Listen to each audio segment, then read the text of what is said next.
कभी आपने नोटिस किया है, जब भी कोई नया बिजनेस शुरू होता है या कोई अपनी सर्विस लोगों को बताना चाहता है, तो वो एक छोटी सी चीज जरूर देता है जो सीधा आपकी जेब में चली जाती है, लेकिन काम इतना करती है कि उस इंसान को बार बार याद दिलाती रहती है। अजीब बात यह है कि ये चीज इतनी सस्ती होती है कि हर कोई इसे बनवा लेता है, लेकिन इसके पीछे जो बिजनेस छुपा है वो इतना पावरफुल है कि लोग सिर्फ इसी से अपनी महीने की इनकम बना लेते हैं। और सबसे दिलचस्प बात, इस काम को शुरू करने के लिए ना किसी बड़ी डिग्री की जरूरत है, ना ही बहुत बड़े पैसे की। बस थोड़ी सी समझ, थोड़ा सा सेटअप और आप एक ऐसा काम शुरू कर सकते हैं जहां हर नया बिजनेस आपका कस्टमर बन सकता है।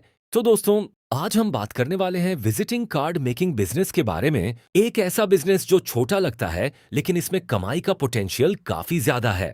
पाकिस्तान में विजिटिंग कार्ड की डिमांड कभी खत्म नहीं होती। हर नया बिजनेस, चाहे छोटा हो या बड़ा, अपनी पहचान बनाने के लिए विजिटिंग कार्ड जरूर बनवाता है। डॉक्टर, वकील, दुकानदार, फ्रीलांसर, प्रॉपर्टी डीलर, यहाँ तक कि स्टूडेंट्स भी अपने कार्ड बनवाते हैं। जब भी कोई नया काम शुरू होता है, सबसे पहले विजिटिंग कार्ड बनता है। और क्योंकि लोग अपनी जानकारी बदलते रहते हैं, डिजाइन अपडेट करते रहते हैं, इसलिए बार बार ऑर्डर भी मिलते रहते हैं। यानी एक कस्टमर सिर्फ एक बार नहीं, कई बार आता है। अब बात करते हैं रॉ मटेरियल की। इस बिजनेस के लिए आपको ज्यादा मुश्किल चीजों की जरूरत नहीं होती। सबसे पहले आपको अच्छी क्वालिटी का पेपर चाहिए होता है, जिसे आर्ट कार्ड या कार्ड शीट कहते हैं। इसके अलावा प्रिंटिंग के लिए इंक या टोनर की जरूरत होती है।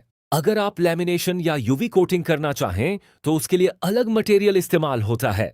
डिजाइन बनाने के लिए एक कंप्यूटर और बेसिक डिजाइन सॉफ्टवेयर चाहिए होता है। और सबसे जरूरी चीज है कटिंग मशीन, जिससे कार्ड को सही साइज में काटा जाता है। अब बात करते हैं कमाई की। एक सिंपल विजिटिंग कार्ड के 100 पीस बनाने में लगभग 150 से 200 रुपए खर्च आते हैं क्वालिटी के हिसाब से। और यही सेट आप मार्केट में 400 से 800 रुपए तक आराम से बेच सकते हैं। यानी एक ऑर्डर पर आप 200 से 500 रुपए तक कमा सकते हैं। अगर आप रोज के सिर्फ 10 ऑर्डर भी लेते हैं तो आपकी डेली इनकम 2000 से 5000 रुपए तक हो सकती है। महीने का हिसाब लगाएं तो ये 60,000 से 1 लाख रुपए या उससे भी ज्यादा बन सकता है। अगर इन्वेस्टमेंट की बात करें तो ये बिजनेस बिगिनर्स के लिए काफी आसान है। आप एक नॉर्मल प्रिंटर, कटिंग मशीन और बेसिक सेटअप के साथ 50,000 से 1 लाख रुपए में इसे शुरू कर सकते हैं। अगर आप थोड़ा एडवांस सेटअप लेना चाहें तो खर्च बढ़ सकता है, लेकिन शुरुआत के लिए कम बजट भी काफी होता है। अब सवाल आता है कि मशीन कहाँ से मिलेगी। पाकिस्तान में कराची का सदर और उर्दू बाजार, लाहौर का हॉल रोड और उर्दू बाजार प्रिंटिंग मशीन और मटेरियल के लिए काफी मशहूर हैं। यहाँ से आप नई और यूज्ड दोनों तरह की मशीनें खरीद सकते हैं। इसके अलावा आप ऑनलाइन प्लेटफॉर्म जैसे डराज या OLX से भी मशीन मंगवा सकते हैं, जहां आपको अच्छे दाम में चीजें मिल जाती हैं।